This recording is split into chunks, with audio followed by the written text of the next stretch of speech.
Hello everyone and welcome back to C++. Today we're going to be actually getting into some code, which is really exciting. And so a little bit before we start about our build environment here. This is in Ubuntu 12.04 VM, so it's freely downloadable from the internet. Just Google Ubuntu download or go to ubuntu.com and click the download button and choose desktop and 32-bit or 64-bit and run it in a VM.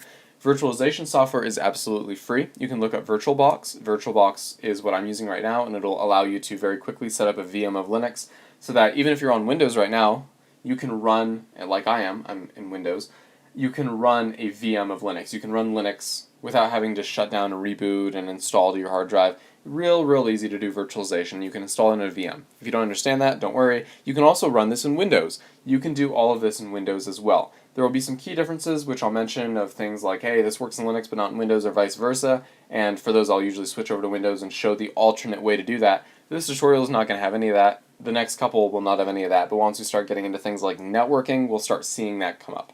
So, anyway, if you have a Linux VM, awesome. Here's what we're going to do. Alternately, if you have a Windows machine that you're running on, Google CodeBlocks MingW download, and then it's going to be an installer. Step through the installer, and it should install a compiler, a C++ compiler, and the IDE, or Integrated Development Environment. It makes coding a lot easier. So, go check that out, download and install.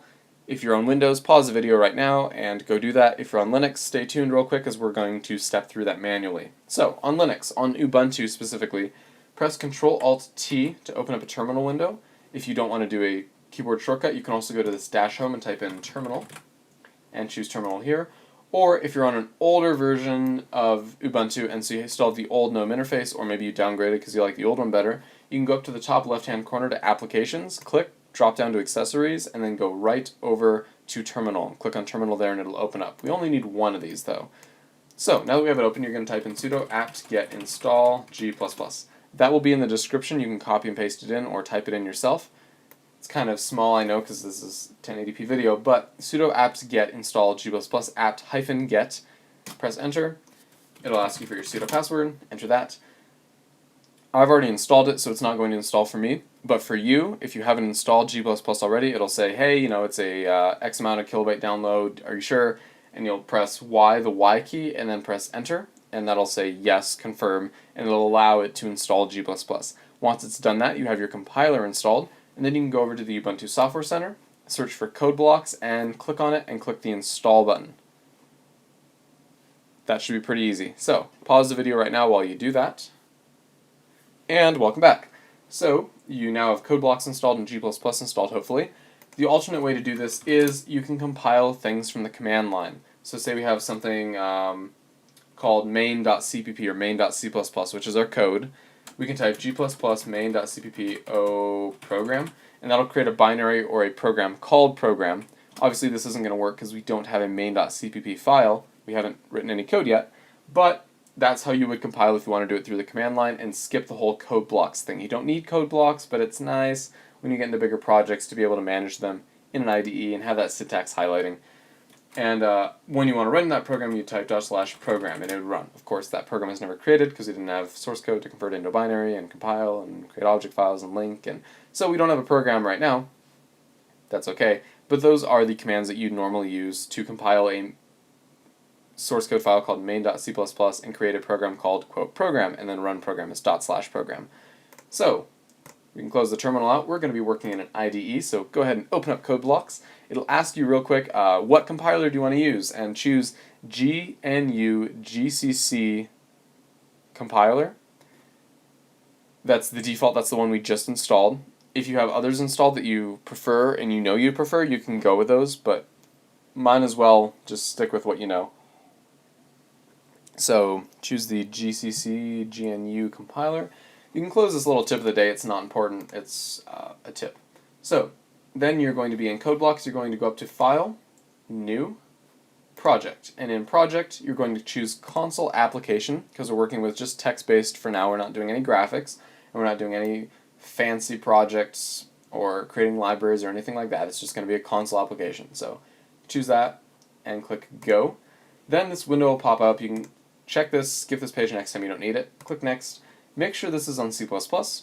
Next, project title, Tutorial 1. Choose somewhere to put it. Home, Max Programming Tutorial 1. If that's not where you want it, or wherever it chooses by default to put it, click this little button with 3 periods in it, and browse to wherever you want to put it. Cancel. So you can leave this and this alone. Click Next. Make sure that GCC compiler is chosen from this drop-down menu. There are other options, don't choose them. Leave these checked, doesn't really matter. Click Finish, and you will have a brand new project. So you might want to pause and make sure you're all cut up and got a new project with this main.cpp here. And welcome back. So this main.cpp, we can double click on it to open it. Now delete everything in there. Oh my god, don't look. That is a Hello World program. We're going to be writing almost an identical one. However, we're going to write it ourselves, so delete it. Now, if you're taking this language as a class, you're taking a C++ class, you're going to want to pay attention to the syntax, not the syntax, the nomenclature for C++ programming. It's the technicalities, it's what comp sci people love to spew around. They're not really important. You don't have to know what's called a stream insertion operator or a preprocessor directive to be able to use it and understand what it does, but these are the technical names. So, without any knowledge of programming at all, you're going to have to transition over a little bit from the natural language of English or whatever your native language is. Hopefully you understand English if you're watching this tutorial, otherwise it's going to be slightly confusing. Un poco. But what you're going to want to do is you're going to want to transition. You're going to want to think, alright, well in English I can tell someone, hey, get me a Coke, and they open it up and they bring you a Sprite because they know you like Sprite. There's not that allowance for error in C++ or in programming in general. There's not that forgiving attitude. There's not that ability to say, oh, well, we know what you meant. No, it doesn't know what you mean. You have to tell it exactly what you want. Now, there's different levels of how precise you need to be as far as, can you say, get me a Sprite, or can you say, walk over to the fridge, open it, give me a Sprite, close the fridge, and bring it over here, or can you say, do you have to teach them how to use their ARM first? You know, their ARM architecture. Bad pun. There are a lot of different variants depending on which language you're using as to how much detail you need to go in, but you always need to be specific. Whether you need to be precise, but you always need to be you always need to be very precise, but specificity, how specific you need to be about something, varies from language to language. Anyway, keep in mind that you will have to be very, very exact as to what you want, and any small mistakes will catch up to you. I guarantee you, if you code long enough, you will have the embarrassing moment of spending 20 minutes looking for a compiler error in some cryptic library or some odd thing that's going on, only to find you missed a semicolon. If you don't know any programming, you'll see why that's very, very embarrassing in a few moments. But whenever you do that, you feel really dumb for like the next couple hours. So little things happen that you think, oh, well, why couldn't it just insert that automatically? Sorry, it can't. So definitely make sure you are writing this code down to a T. There's, of course, a download link in the description below to a online copy of the source code if you want to make sure you got it right, or you can just copy and paste it or whatever. But definitely important to make sure that you get all the source code typed absolutely correctly, or else you will have, of course, problems. So, let's start. We're going to start with a preprocessor directive. That sounds like kind of a natural thing to start with, something that's pre. It happens before you do something, right? A preprocessor directive like this, include IOStream, is going to take the code in IOStream and bring it in. So imagine that IOStream is this huge file of code. It's actually a header, and in that header it has maybe some code and a lot of references to other places where code exists. But you could just simplify this to think of one huge file with a ton of code inside of it. That's IOStream. IOStream is going to provide a lot of the real basic things that we're going to be using. So, IO and stream, let's take that apart. IO usually stands for input-output, and stream sounds like maybe some way to move data around. So IOStream, maybe we're moving some data in and out. So IOStream makes sense. The beauty of includes is that you don't have to reinvent the wheel to make a car. You can make a really advanced program without having to build everything from the ground up. That's the beauty of computers and programming. Everything builds on everything else. As you move around in programming, you will find things that have already been done for you. And it turns out to be very, very convenient. If you have to reinvent the wheel to make a car, well, then you still got to worry about the engine, and there's a lot of other problems. Your job as a programmer is to create the engine, the wheels and the frame, and the air it moves through, and physics should already be figured out for you. So that's kind of the idea behind including. So if you watch my Java tutorials, you remember import java.util.scanner or .wildcard, the asterisk, and then imports a lot of different things. That's similar to IOStream. IOStream is going to provide things that have similar functionality to things like scan and print and things like that. We're going to be able to, print isn't part of util, but these kind of basics that we're going to be using are in IOStream. So you'll see a lot of programs will be using IOStream. In older implementations, if you're using a really old computer, try iostream.h if you're having trouble compiling. That'll specify, hey, it's a header file, compiler, look for something .h. So the preprocessor directive include IOStream is going to take all the code from IOStream, copy it, and paste it in and replace this line with all that code. The important part of that is now that we have that code in our project, we can use it. So we can, while we're writing our code, pretend that it's already been copied and pasted into here, and just have it acknowledge the fact that that code is going to be copied and pasted by including it. So, we're good with that. Then the next line is using namespace std. Okay, it's not sexually transmitted disease, it is standard, the standard library. A namespace is a library. Think of a library like your public library. You go in and you can find a lot of books. Each book is an object, and you can go through and find different information from them, and these are magical books. You can tell them to do things like get you coffee. So anyway, std is going to be a library, and it's going to have a lot of things inside, objects, classes, that we can use that have already been written for us. Similar to the includes, but it's not a preprocessor directive per se. It's talking about actually using a namespace std, so it's basically appending std onto things that come from the std library. What does that mean? Well, let's create, and I'll come back to this line, int main, but say we have something like cout, hello, C++. But there's two pluses. And all. Okay, so, not explaining any of this code right now, but cout comes from std. If we weren't using this namespace std, if we remove this line, then to make this work, we type std : cout to refer to say, hey, this comes from std. Now, you see now that we did std, our IDE is going to show us all these things that I can pull from std, which end up being extremely useful later on. But for now, we're just worried about cout, and cout is a stream, which we'll talk about in just a minute, but it's going to allow us to move data around in some fashion. So let's put this using namespace std back, and we can remove this. So, using namespace tells us, hey, we're sitting in the library, so when I say cout, I don't have to tell you what library to go to find the book. I just have to tell you the name of the book, and you're already in the library. Is the analogy I was trying to make that I danced around and failed to make earlier. So you're already in the library, and you're looking for a book. You don't have to tell it the address of the library first. It's going to assume that we're in this library. So cout is a string. Oh, before we talk about that, let's talk about this declaration here. This is a method. It's also called a function. It just depends on who you ask. There are some standards that dictate various ways in which to call it. I'm going to probably call it a method. That's just me. But main is going to be where our computer starts running. You can give a computer an infinite amount of code, but if you don't tell it where to start and what order to go in, it's not going to be very useful. It'll compile a lot of times, but it won't be useful. It won't do crap. It'll just kind of sit there and be like, hey, look at all this code I'm not using. You don't want that. You want the code you write to actually run and do some kind of function, correct?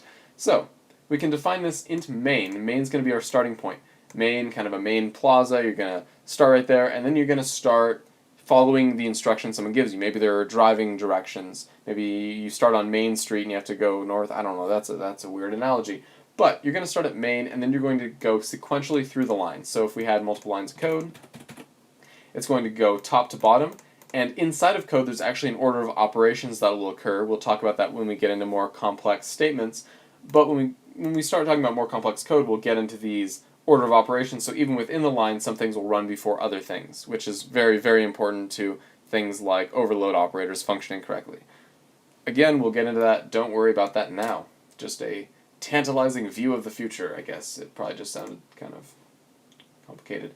Anyway, we're going to click that little button. I just clicked the gear with the little play button, and that's going to run our program. Yay, your first C++ program, more than likely, unless you're just brushing up and you're like, I already know all this.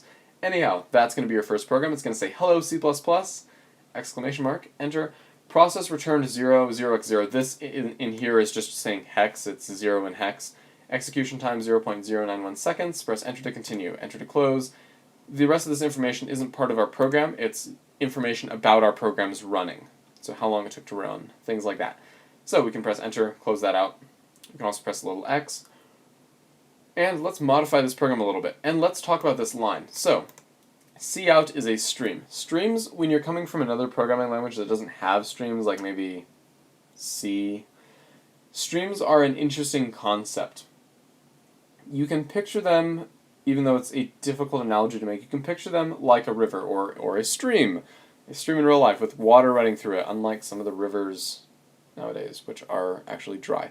Anyhow, these rivers are going to have water running through them, and we're going to be able to put things in that river and then later get them out, send them downstream or even upstream.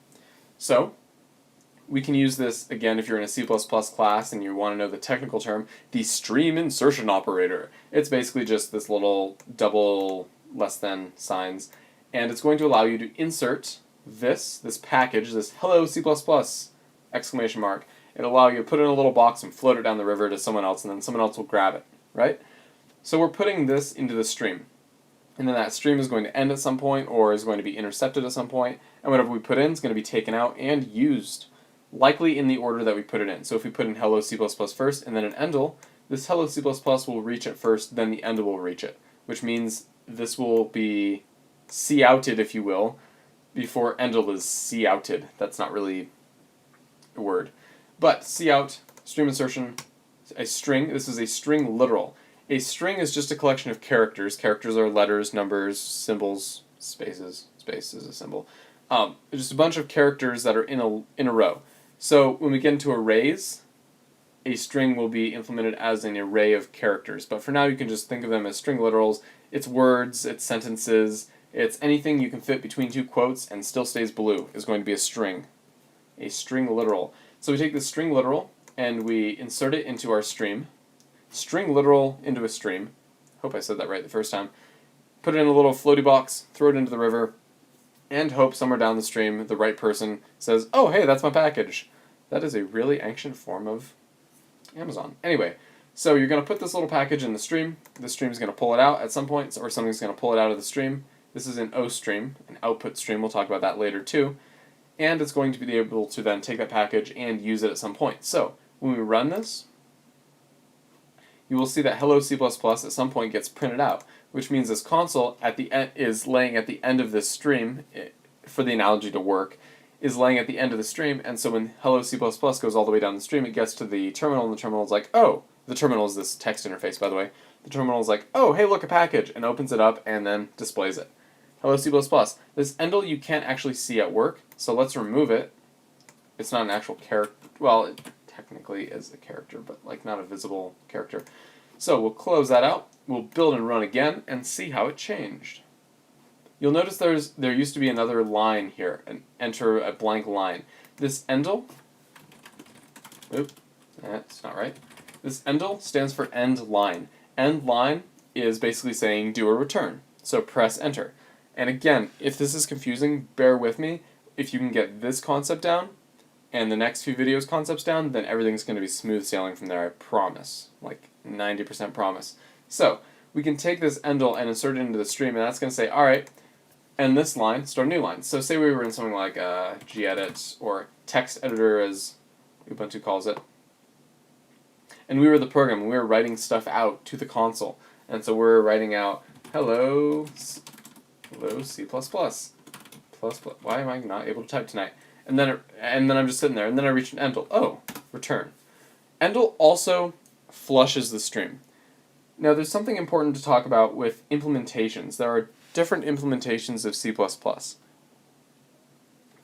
What that means is that different operating systems, different platforms, different compilers have a slightly different way of changing C++ code into assembly. And some do things that others don't. Some, aka most, modern compilers, this won't even be an issue, but it's something to keep in mind, kind of a throwback to older C++ work, is the endl flushes the stream. So basically, if you imagine the stream's kind of low on water, it throws another bucket of water in to make sure that stuff gets to its destination. Maybe more than a bucket, I mean, we are talking about a river. Maybe like, you know, a hose and turns on the hose, because it's a stream. It's not really a flush. Anyhow, it puts more water in the stream and makes sure those things get to their destination. So that flush just makes sure that whatever's sitting on the buffer, and a buffer is like a temporary place to store data while you're working with it. It's going to flush that buffer out and push that buffer out onto the terminal. Endl's not too important nowadays. This works perfectly fine in 99% of the cases. And it's also good to understand both. When you have this backslash, it means it's going to be a special character. So I'm not actually going to print out and see a \n in my console. It's going to interpret this and say, oh, he's saying he wants an enter or a new line character, which is a real thing. They also have this for tab. But anyway, a new line character. So let's run that and see that we get that extra line once it... Yeah, there we go. See this extra line right here? Hello C++, enter. So this new line, in this case, worked almost exactly like the endl.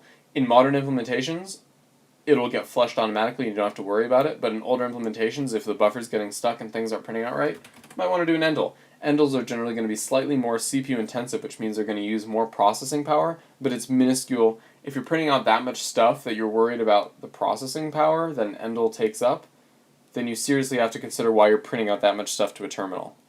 There's, of course, other uses for streams, in which case you probably wouldn't be using endl until the end because you're not expecting the user to see immediate output. For example, if you're writing out to a file, you wouldn't have to flush it every time. You can write out a bunch of lines and then flush. That way you aren't using up clock cycles, flushing data that can just be flushed later. Always save work till later. So, cout, hello C++, we're going to insert this with the stream insertion operator for any of you taking a class where the professor's like, what is this symbol called? And you're like, well, I know exactly what it does and I could use it in any implementation, but the exact name, I don't know. Kind of a funny thing about education. The stream insertion operator is going to allow you to take this package and take this package and take whatever any other packages and insert them into the cout stream, which is an output stream, and that output stream is going to flow into the terminal. And whatever you flush into there is going to get output onto the terminal. So much for my idea of running short videos. And now we're going to talk about one last final thing, which are comments. Hopefully all this made sense so far. If it didn't, feel free to leave a comment below. I'd be happy to make additional clarification on these things. Now, comments are very useful because when future you looks back at code, a lot of times you'll be like, what was this doing, or why did I write this? And it's really nice to have comments that in English explain the general purpose of the code, to say, hey, this does this, or hey, this does that, instead of leaving it ambiguous and then you have to go through and be like, okay, well, we're taking a substring of npos minus 4, which would be 4 from the end, so that'd probably be dot something, something, something, so maybe like an extension, so it's finding the name of the file without the... No, you don't want to do that. Comment finds name of file without extension. And then you can, oh, that's what that does. And then you look at the code and you're like, oh, that makes sense, okay, cool, and you keep going. So it's easy to make code easy. It's good for making code easy to come back to. It's also good when you're working in some kind of collaborative environment with other people. Everyone writes code differently, which is kind of, it's both a really cool thing because you can talk to someone else and they'll have some novel idea for how to implement some algorithm you were struggling with because they think of, oh, why don't we do it this way instead of the way you're currently doing it, which you're running into roadblocks with, or something of that nature. So it's really helpful, but when you're all sharing code, sometimes you're like, well, what does this code do? Why does this guy use ternary operators so much? Why can't he just, you know, and if you add a comment, then all of a sudden, oh, I see what that does. Oh, that's what he's trying to do. Or you can leave a comment, to do, this is broken. It should, you know, ... and then someone else can go in and be like, oh, well, here's why it's broken, and fix it. Then add a comment saying, fixed it, here was the problem, now works, pass tests 3, 4, and 5. So, comments are great for communicating to yourself, to your future self, to your past self if you figure out time travel, and they're also amazing for communicating between people when you're in a collaborative programming environment, which of course is the best way to program. Depends on your style. Comments can be double slashes. Double slashes, anything after, on that line after double slash is going to be ignored. So we can type in, this will be ignored. The compiler is going to go through, and basically when it's running, it's just going to delete this. It's going to say, oh, whatever. It's a comment. It's going to ignore it. However, in your source code, it'll leave it there for you to be able to look back on. It's not going to delete it from your source code, but it will ignore it completely when it's actually generating code. I've actually seen people put things in the code, in the comments that are supposed to be like, alright, this needs to add 2 numbers, and they never implement it, and they expect the computer to be able to read this and say, oh, we need code to add 2 numbers. Computers don't read comments, and if they could, they wouldn't. So don't put anything in a comment for the computer. It's always for humans. It's human readability. It's allowing your code to be understood by you in the future and others. It has nothing to do with the computer. The computer doesn't care. The other type of comment is a multi-line comment. So that was a single line comment. Then on the next line, whatever we do will be completely separate. So this will be, of course, it'll throw a compiler. It'll be like, what are you trying to pull here? But this will, if this were a valid line of code, this would run. However, this would not. Then there's something called the multi-line comment, which is 1 slash and then an asterisk. And then you can do stuff on a bunch of different lines. And then when you're finally done, asterisk slash. That is going to allow you then, this is the slash under the question mark, by the way. And that's going to allow you to then say everything on all these lines is going to be a comment. Compiler, ignore all of this. So this is great if you need like a lengthy explanation for something, maybe in front of a really, really big method. You want like a 4 or 5 sentence explanation. This does this, it passes these conditions, and maybe give some specifics as to, if it gets past a number and has to divide by 0, it'll throw this kind of exception, or it'll modify this variable in memory, or be sure to pass only strings that have been cleansed, or things like that. You can put a lot of instructions in these multi-line comments. One of the standards that a lot of people do is they put an asterisk in front of each additional line. That's purely cosmetic. So, speaking of cosmetics, these enters are optional. These enters are somewhat kind of optional. Like you'll see this will still build and run just fine. This will still build and run just fine. Why you'd want to write code like this, I don't know. I've actually seen it in a lot of programming projects though. When they want all of something to be on one line, they will do that. You can see it runs perfectly fine. These enters are for, again, human readability. They make stuff easier to read and faster to understand.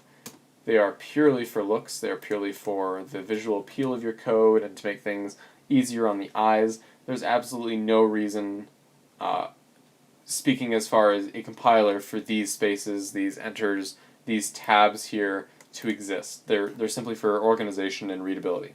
So that being said, thank you for joining me. Next time we'll be talking about variables and how we can store numbers. Then we'll be making, in the tutorial after that, a program that will accept user input. They can enter like 2 numbers and it'll add them together or multiply them or something and give them the result.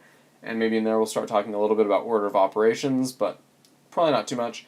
So I'm going to try to start this out fairly easy and go kind of slow. Again, if you have any questions, feel free to leave a comment below. Also, there's a link to the source code. This is some very simple source code, but there's a link to it in the description below. And I will see you next time. Hopefully you understood the tutorial, and good luck with programming.